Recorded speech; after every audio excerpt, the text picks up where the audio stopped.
Ya pemirsa, pemerintah Kabupaten Minahasa Utara memberikan dukungan penuh memajukan ekosistem musik di Sulawesi Utara. Hal ini terbukti dengan diadakannya acara bertajuk Musik Indonesia Keren yang dihadirkan sederet musisi top tanah air.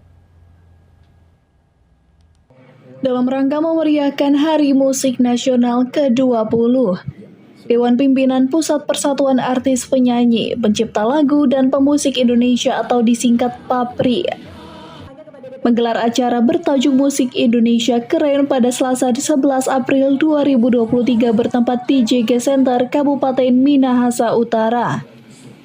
Acara ini terselenggara atas dukungan pemerintah Kabupaten Minahasa Utara. Diketahui, Bupati Jodeganda juga merupakan Ketua PAPRI Sulawesi Utara. Saya berterima kasih sekali DPP PAPRI melaksanakan kegiatan Hari Musik Nasional dalam rangkaian mengunjungi 5 kota besar di Indonesia, roadshow, dan salah satunya di Sulawesi Utara, dipusatkan di Minahasa Utara ini, dan kami melaksanakannya mudah-mudahan berkenaan dengan harapan DPP, sehingga ini juga menunjukkan bahwa Minahasa Utara siap untuk menjadi pionir musik lokal kita, kearifan lokal kita di tingkat nasional maupun internasional.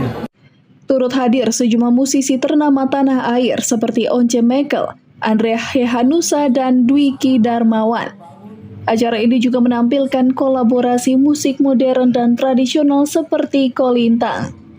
Tim Liputan Kawanua TV melaporkan. Ya pemirsa, jangan kemana-mana. Kawanua Info akan kembali hadir dengan informasi dari Kota Mobagu.